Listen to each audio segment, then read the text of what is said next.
आज के मुख्य अतिथि, जिन्हें किसी परिचय की आवश्यकता नहीं, आकर्षक व्यक्तित्व के धनी, योग के ज्ञाता तथा हम सबके प्रेरणा स्रोत, पश्चिम उत्तर प्रदेश के प्रांतीय मंत्री श्री रविंद्र सिंह चौहान जी, जो भारतीय योग संस्थान से पिछले 25 वर्षों से सक्रिय रूप से जुड़े हैं। सर्वे भवन्तु सुखिनः को अपनी प्रेरणा का आधार मानकर मानव सेवा में सतत संलग्न है। अपने व्यस्त कार्यक्रम से अमूल्य समय निकालकर पार्टी के बसंतोत्सव में प्रभावित तथा हम सबको गौरवान्वित किया। इसके लिए जिला पल्लवपुरम के सभी साधक साधिकाओं की ओर से आपकी गरिमामय उपस्थिति के लिए आभार तथा सादर नमन। सबसे पुनः निवेदन है कि हम सबको प्रेरणा स्वरूप संबोधन से अनुग्रहित करने की कृपा करें।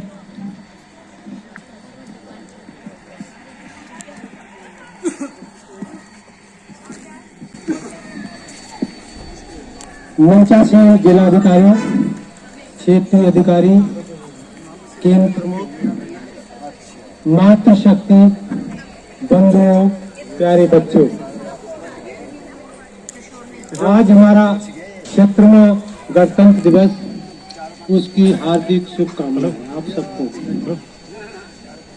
और आज इतना हर्ष का दिन है कि पल्लवपुरम क्षेत्र में आज इतनी खुशी हो रही है मुझे कि बहुत दिन बाद खुशी मिली है। 25 साल हो गए, करीब 20 साल पहले हमने यहाँ काफी प्रोग्राम किए थे, बीच में काफी, लेकिन आज नई ऊर्जा के साथ मेरा हृदय गदगद हुआ कि आज हमारी मेहनत सफल हुई। भारतीय योग संस्थान के मंच के नीचे इतना अच्छे प्रोग्राम कर रहे पल्लवपुरम वाले, बहुत मैं शब्दों का वर्णन नहीं कर सकता हूँ जितना जो है आप लोगों ने तैयारी की है, इतना अच्छा। दूसरी बात, हम ये कहते हैं कि भाई भारतीय योग संस्थान आपसे क्या ले रही है? कुछ ले रही है? हमें केवल खुशी खुशी दे रही है। वो दिल्ली में बैठी है, आपसे कुछ नहीं ले रही। आपसे बस एक संगठन बना दिया, आप अपने स्वास्थ्य को ठीक रखते हैं, खुशी।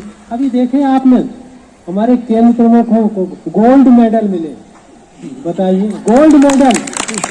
अब ये अपने बच्चों को इसमें लिए गोल्ड मेडल, दादा दादी नाना नानी ने 50%, सबका नहीं 50% ने। अब मुझे दिखाएंगे, देखिए मैंने अभी गोल्ड मेडल लेके आया हूँ। अरे दादा, आप गोल्ड मेडल इस उम्र में?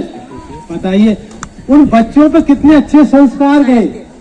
आपको तो खुशी मिली, उन बच्चों पे कितने संस्कार गए कि देखिए हमें भी तो ऐसा प्रयास करने। हमारा दादा तो, नानी हमारी, दादी हमारी इस उम्र में गोल्ड मेडल लेके आई है, तो क्या सम्मान नहीं मिलता? क्या नहीं मिलता? भारतीय संस्थान क्या नहीं दे रही? बताइए, कितनी खुशी दे रही। एक हमारे समाज को जोड़ दिया। स्वास्थ्य तो ठीक होता ही होता है, लेकिन एक समाज मिल गया हमें। आज इतना अच्छा, आप कहाँ इतने पैसे खर्च करते जाके, तब भी खुशी नहीं मिलती जो यहाँ खुशी इस प्रांगण में मिली है। तो एक हमारा समाज बन गया, हम सब एक दूसरे को जानते हैं, दुख सुख में खड़े होते हैं।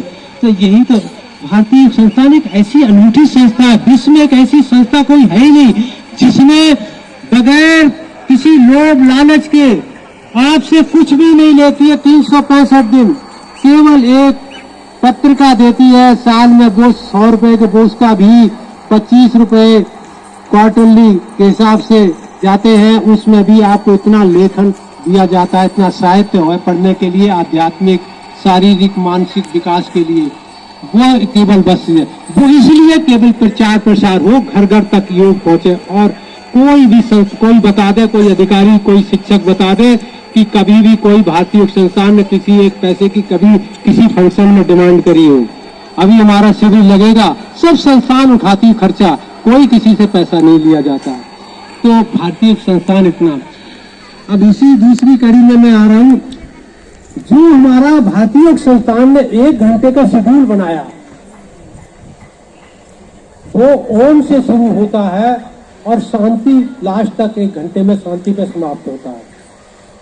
अभी ब्रिटेन में और अमेरिका में, दोनों जगह इसको रिसर्च हुआ है ओम का और गायत्री मंत्र का और आपका जो है श्लोकों का, संस्कृत के जो, तो हमारे ये सारे जो गायत्री मंत्र और जो प्रार्थनाएं हैं वो सब संस्कृत में ही है। इनका क्या प्रभाव देखा मैंने, जो उन्होंने कंप्यूटर पे दिखाया है कि कितनी मेमोरी शार्प होती।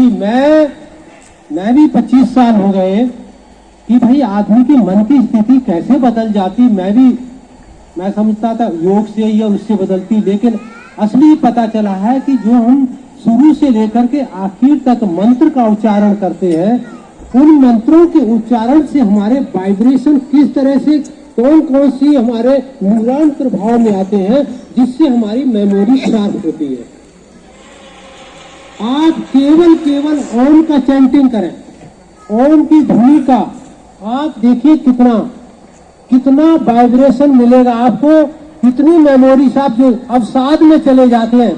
ये एक हमारे बनारस यूनिवर्सिटी, इलाहाबाद यूनिवर्सिटी, ये कई यूनिवर्सिटी, दिल्ली यूनिवर्सिटी में, दिल्ली में ऑल इंडिया इंस्टीट्यूट में, ये सब जगह हमारा जो है रिसर्च हो चुका है कि ओम के चैंटिंग से अवसाद से जो मेडिसिन के वहां 6 महीने उनमें रखे गए और 6 महीने जो है अब उसमें रखे गए ओम के चैंटिंग में, ओम के मेडिसिन से ठीक नहीं हुए अवसाद के और ओम के चैंटिंग से ठीक हुए।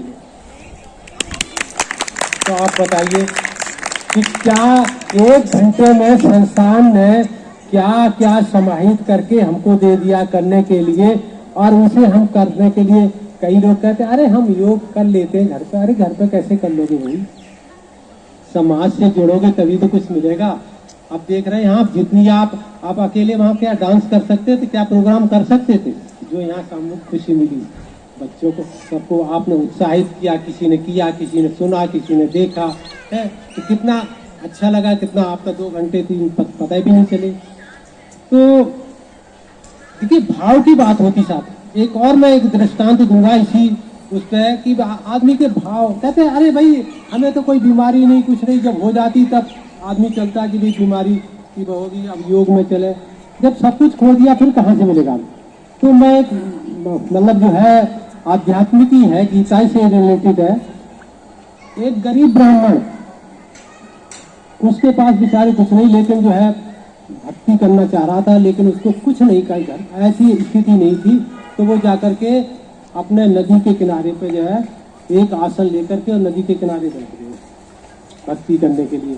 अब उनके भाव इतने अच्छे थे, उन्होंने जो है मन के द्वारा वहाँ भगवान की मूर्ति स्थापित कर दी, अपने सामने उसके पूजा के बर्तन भी रख लिए, मन के माध्यम से सब कुछ कर लिया उन्होंने, फूल वगैरह सब कुछ लाए, और उन्होंने सब भगवान को नहलाना धुलाना और सब कपड़े पहनाना, भगवान का सब कुछ श्रृंगार करके और अपनी साधना करने लगे। अब उन्होंने कहा भगवान का भोग तो लगाया ही है, भगवान के लिए, भाई भगवान के भोग के लिए तो कुछ होना चाहिए। तो भगवान के भोग के लिए उन्होंने खीर बनाई, ठीक है। अब खीर बन गई भगवान को, अब उन्होंने देखा तो उनका जो है नाखून जो है उसमें खीर में लग गया। अब वो सोचने लगे भाई ये तो जो है नाखून अगर हमारे भगवान के भोग में लग जाते हैं तो वो अशुद्ध माना जाता है, ये शास्त्र के अनुसार। तो अब उनका जो है वो उनका भाव बदल गया, उनका अंगूठा जो है वो खीर में जल गया। आप भाव देखिए, उनका अंगूठा जल गया। अब वो उनका भोग कैसे लगाओ। अब भगवान ये सब लीला देख रहे थे कि देखिए हमारे भक्त के अंदर भाव कितना अच्छा है। जब वो देखते रहे, अब उन्होंने कहा देखिए भक्त ने हमारे लिए खीर बनाई, अब इसका नाखून हाथ जल गया। उनका लक्ष्मी जी कह रहे अरे ऐसे कैसे हो सकता, आप तो ऐसे ही कह रहे हो। अरे उन्होंने कहा नहीं प्रत्यक्ष है तो आपको दिखा देता हूँ। भगवान ने जो है उसको बुला लिया, भक्त को, ब्राह्मण देवता को बुला लिया। तो उन्होंने बुला लिया, उन्होंने देख लो इसका अंगूठा जला कि नहीं जला, इसने जो खीर बनाई थी और उसका नाखून लग गया, उसका हाथ जल गया। लक्ष्मी जी है वो जो है हैरान रह गए, तुम्हारा भक्त इतना श्रद्धा है कैसे भक्त के अंदर। तो मेरा कहने का तात्पर्य ये कहीं पर मैं आता हूँ कि भाव, जब तक योग में आपके भाव नहीं होंगे, सकारात्मक नहीं होगा कि हम योग में जा रहे हैं, योग में जो है शारीरिक, मानसिक और आध्यात्मिक आपको तीनों को लाभ मिलता है। लेकिन भाव, श्रद्धा होनी चाहिए, विश्वास होना चाहिए। मतलब वो बिल्कुल नहीं, आप जो है घर पे ही छोड़ के आए वो सारी चीजें जो आपका अहम है, जो भी आपके अंदर बहुत ज्यादा आपको ज्ञान की जरूरत नहीं है। बहुत ज्यादा ज्ञान है तो आप घर में ही छोड़ के आइए। आप यहाँ बिल्कुल साधक बन के आइए, भगवान के भक्त बन के आइए और उससे साधना कीजिए। आप, मैं कहता हूं कि रोग तो बहुत छोटी बात है, रोग कोई रोक नहीं सकता ठीक होने में। जो डॉक्टर इलाज ठीक नहीं कर सकते वो योग के माध्यम से ठीक हो सकते हैं, लेकिन उसके भाव होने चाहिए। ये मैं 100% गारंटी की बात कह रहा हूँ। ये मेरा जीवन का अपना अनुभव है, 25 साल का मैं अनुभव बता रहा हूँ, मैं ऐसे नहीं बता रहा हूँ। लेकिन जब श्रद्धा अगर नहीं है तो नहीं होना। श्रद्धा बहुत जरूरी है। जब तक आपके सकारात्मक सोच नहीं होगी तब तक, हमने आप इसीलिए वो दृष्टांत दिया कि जो है वो देखिए भाव की खेल है सारा। अब कुछ लोग जो है बहुत सारी भगवान को भौतिक के रूप में बहुत सारी चीजें, वो अब उनके भाव अच्छे नहीं है तो भगवान स्वीकार नहीं करते। अब जिस गरीब का जो है भाव अच्छा है तो वो मन से ही आपको सब कुछ स्वीकार कर लेते, सारी पूजा स्वीकार कर लेते हैं और आपको आते हैं। तो ये इस तरह से मैं ज्यादा समय न लेते हुए पुनः आप सबको क्षमा गणतंत्र दिवस की हार्दिक शुभकामनाएं और कनकपुरम के समस्त अधिकारियों, केंद्र प्रमुख, साधकों को बहुत बहुत धन्यवाद। इतना सुंदर प्रोग्राम किया उसके लिए उनको साधुवाद। जय हिंद, जय भारत।